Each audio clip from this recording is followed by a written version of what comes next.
What you may not know is that the founder of CCL, Marshall Saunders, actually also started as a volunteer with Results in the US. And I'm really thrilled that he took a lot of the advocacy methodology from Results and started CCL. And so I feel a natural affinity with the way that Citizens Climate Lobby operates. So that's a little bit about me. But before I go any further, I also too want to acknowledge the traditional owners of the land where I am today, the Guringai people of the Eora Nation, and pay my respects to their elders past and present and emerging. So let's get to my first slide. So what I'm going to talk about today is I'm going to talk about building a climate smart recovery by investing in the Million Jobs Plan. And we've also heard a great summary from Jordan about our primary ask being carbon fee and dividend.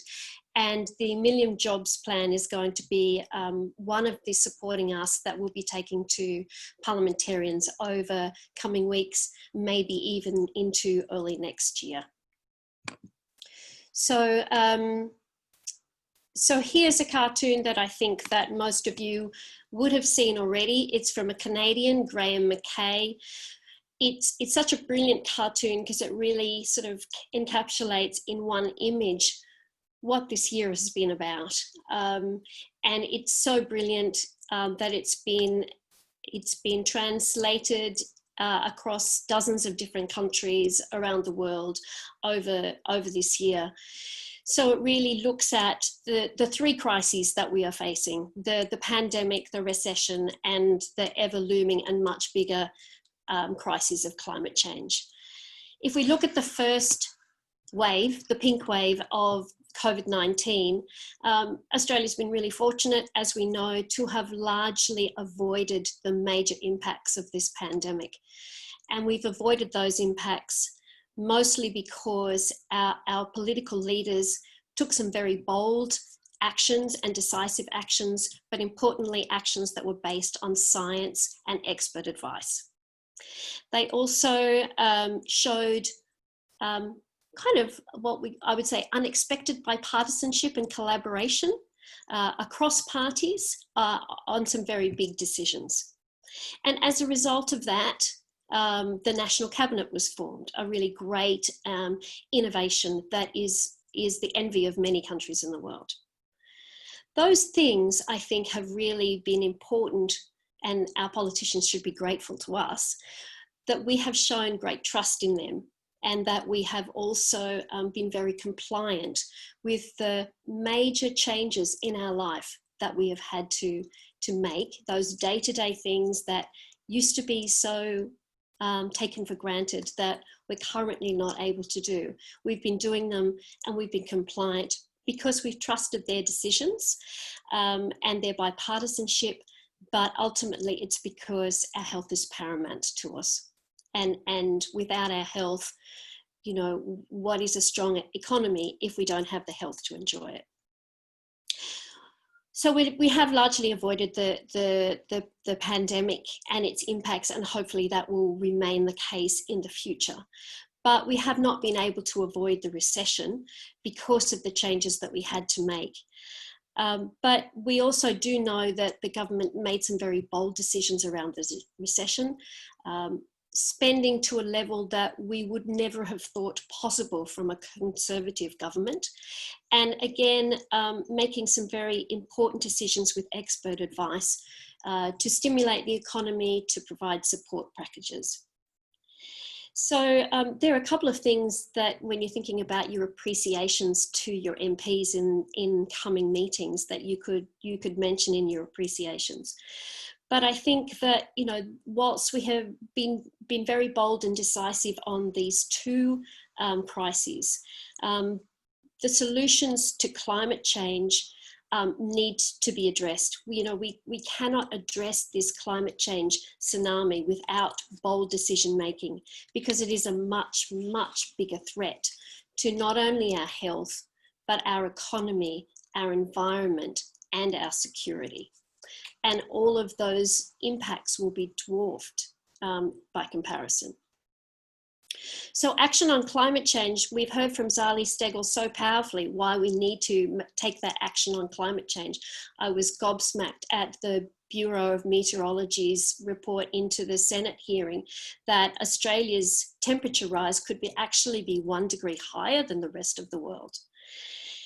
So urgent action is needed, and yet we have a federal government who not only has not committed to net zero by 2050, but is off track to meet our very modest 2030 targets, despite us being in the best country in the world for renewable energy from solar and wind. Despite all of that sort of bad picture sort of painting, 2020 has, as we've heard a little bit from Zali and also from Rod, it's created some opportunities that perhaps have started to come to the forefront a bit sooner than we may have expected. I think that people are changing the way they're doing things, the way we're thinking. Businesses are changing the way they do things. And many governments are changing the way they are doing things. So this is an opportunity for us to capitalise on and to think differently and to be bold in our own requests. I was really heartened when I saw the Australia Institute's research report that came out about a week ago, Climate of the Nation, where it said that 59% of people preferred an economic recovery that was powered by investing in renewable energy, compared to 12% who thought that we needed a gas-led recovery. So I think that there is a real change in the air, and I think the political will that people are building, they're building for a climate-smart recovery. So we need to address the climate and the economic crisis together. And as I said, we need a climate-smart recovery. And I've been really, really honoured to be working on this campaign with many of the brilliant minds in Citizens Climate Lobby Australia over the last 6 or so months.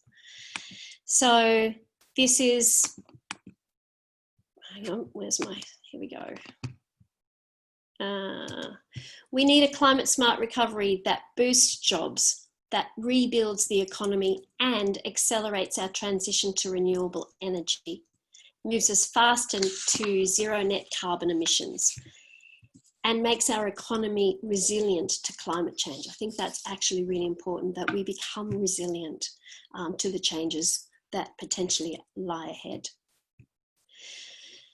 So just to go back a little bit to the gas-led recovery, I thought this was a really telling picture that came for some research back in 2017 and that McKinsey's republished again this year. What it shows is that the number of jobs that we can create through renewable technologies and energy efficiency is 5 times greater than the number of jobs that we can create through fossil fuels. 5 times greater. It seems like a no-brainer. And I think that that's our job in our meetings, is to talk to our MPs about the power that a climate-smart recovery can provide in terms of creating jobs and building Australia as a global superpower in renewable energy. Fortunately, we have this fantastic think tank in Australia called Beyond Zero Emissions. And earlier this year, they came out with a fantastic plan called the Million Jobs Plan.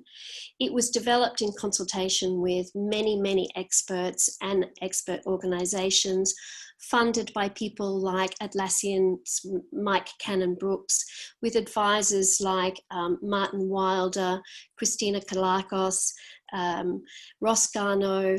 And so this is really a well-researched and well-documented plan. So the Million Jobs Plan really can rebuild Australia's economy in a way that also helps reduce our emissions. What is their plan? Oh, and by the way, if you want to look for a little bit more detail on it, just go to that website, million.jobs.org.au. So there's one important fact I'd like you to remember for your meetings with your MPs, because this is a very powerful one. The Million Jobs Plan demonstrates that in just 5 years, renewable and low emissions projects can deliver 1.8 million new jobs in regions and communities around Australia. Now, have we heard that number 1.8 million talked about by any of our politicians yet? I think the answer is no. And so this is a fantastic plan that I'm very excited about, and I think we should be able to share that excitement with our parliamentarians in our meetings. I will make one clarification about the 1.8 million. 1.8 million jobs is where a job corresponds to one job for 1 year during the 5 years, but noting that many of those jobs in that 1.8 million could easily become self-sufficient for longer periods, and so that 1.8 million would actually increase. Okay, so where are those 1.8 million jobs going to be found? They're going to be found in renewable energy and transmission. They're going to be found largely in retrofitting houses with energy efficiency and constructing new housing with energy efficiencies. They're going to be found in transport, electric buses, new green transport. They're going to be found in clean manufacturing and mining, in land regeneration, and in waste and recycling. Plus, if that wasn't enough, 10,000 jobs in training, education, and research. So, as I said, it's pretty exciting, and that's at a national level. At a regional level, I think Beyond Zero Emissions Million Jobs Plan has been very smart, and we have someone on the conference today, John Shields, who's been very much a part of one of these. They have helped to facilitate what they call zero carbon communities, and there are about 80 communities around Australia at the moment that are working to champion change and aim to bring net zero emissions into their community as a reality. And they do that through helping to support them build strategies, build engagement, understand what the blockages might be to policy at various levels of government. Now, this is a picture somewhere around Newcastle Harbour in the Hunter region of New South Wales. What I didn't know before I started researching on this was that the Hunter Valley in New South Wales is Australia's leading regional economy, which hosts coal mining, power stations, and transmission infrastructure. Now, with the falling coal prices and falling demand for coal, that would ring alarm bells for any regional economy like Newcastle and the Hunter. But what Million Jobs has and Beyond Zero Emissions has helped to do in the Hunter region is develop the Hunter Project. And the Hunter Project is looking very specifically at that region and has demonstrated that they can create 50,000 jobs over 5 years and double that over the next 10 years in the Hunter alone. And that will make the Hunter region a renewable community, a diversified community, and a resilient community. So I'm not sure of the details of many of the other zero carbon communities, but on the Million Jobs website, there is more information there as well. So very exciting local initiative. So because I'm an advocate at heart, I'm very interested in what the government does. And I was very interested in what the recent federal budget had to say about a climate smart recovery. And I think we could look at it through two lenses. We could look at it as an encouraging first step, because in the budget, there were $3.5 billion on initiatives to accelerate transition to renewables. Things like the Modern Manufacturing Fund. I think it was $250 million for transmission lines, infrastructure, for example, and many other things that totaled up to that $3.5 billion. I think Beyond Zero Emissions itself in its media release was very, perhaps generous in how they viewed that first step, but they did end their media release with, we welcome these initial steps, but let's get on with it. Because the other framing that you could use here is that it was a missed opportunity. The federal budget could be seen as a missed opportunity for a genuine climate smart recovery. I do believe that France just recently allocated 30% of its pandemic recession stimulus to a climate smart recovery approach. For the Australian situation, we have, I think, $240 billion in the budget, but only 1.5%, that $3.5 billion, represents only 1.5% of total budget spending to accelerate our transition to renewables. So, an encouraging first step, but also a missed opportunity. Rod mentioned the Blueprint Institute and their opinion piece from its founder, Harry Guinness, said the week of the budget does next to nothing for our greatest economic challenge, meaning climate change. So I've preempted the next part of this slide. What is the good news in all of this story? Well, I think the good news is that the next federal budget is only 6 months away, which means now is a perfect time for us to be speaking to our MPs about how to influence next May's budget. So, and the Million Jobs Plan can be a very important part of that conversation with our MPs. So, when we're meeting with our MPs over coming weeks and months, we're going to be asking them to write to the Prime Minister. We're going to ask them to say to the Prime Minister, we want you to facilitate greater public and private investment to help implement the Million Jobs Plan. You know, there's never been a better time to invest in the Million Jobs, to invest in renewable energy and low emission technology. And the government has a role to play here in facilitating the right policy environment, as well as putting some of its own funding into it. We're also going to be asking our MPs to recommend that the Prime Minister coordinate renewable energy and emissions policies across the Commonwealth. We've seen how the National Cabinet can be a great mechanism for coordination of our health response to the pandemic. And I don't see why there should be any reason why that couldn't also be used to coordinate our energy and emissions policy. And we've talked a bit already today about bipartisanship. We really need to call on the Prime Minister to build greater bipartisanship, as we've seen in the early days of the pandemic, on our emissions and energy policy. So I just want to go back to the first one. When we're talking about public and private investment, there are a couple of things that Peter Todd will talk about in a session after our break, where specifically we've pulled out some of the things in the Million Jobs Plan that we think are really vital. And one of them is about accelerating transmission line projects.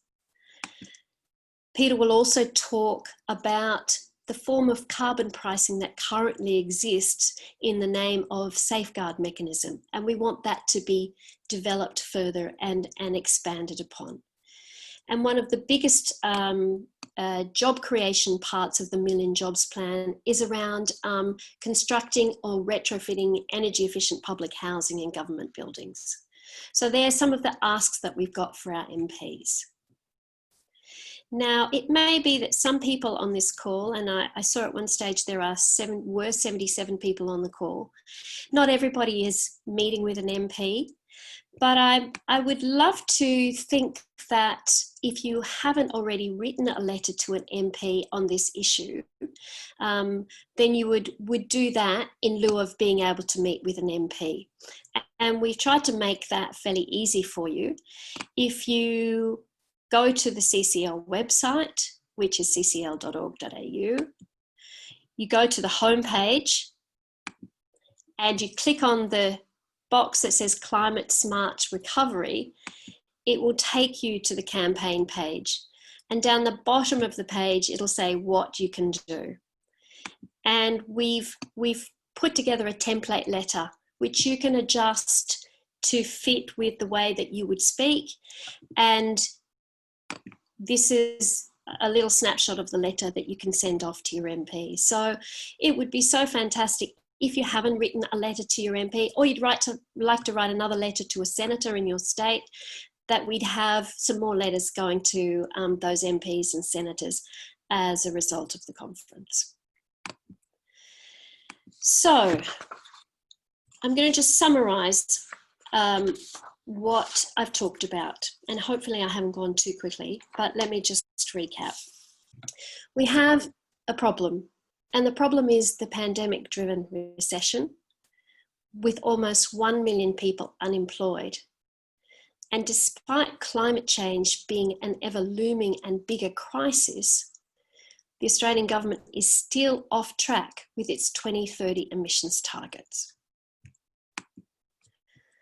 The solution is a climate-smart recovery which addresses the climate and the economic crises together. And a perfect example of that is the Million Jobs Plan, which demonstrates how we can create 1.8 million jobs in renewable and low emissions technology over 5 years all around Australia. And remember that graph with all the different pictures. You can remember those different elements of the plan. So what we're asking is we're asking the Prime Minister through our MPs to facilitate greater investment, both public and private, for the Million Jobs Plan. And we've highlighted out the housing, the safeguard mechanism, and the integrated system plan in that. We're also asking for a coordinated energy and emissions policy through a mechanism like the National Cabinet, and last but not least, an energy and emissions bipartisanship.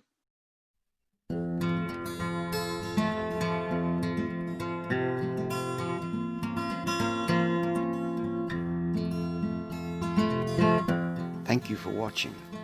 Please subscribe to our CCL channel by hitting the button in the top left-hand corner of this screen. Spread the word of CCL by using the share icon to as many of your contacts as possible. Thank you. See you next video.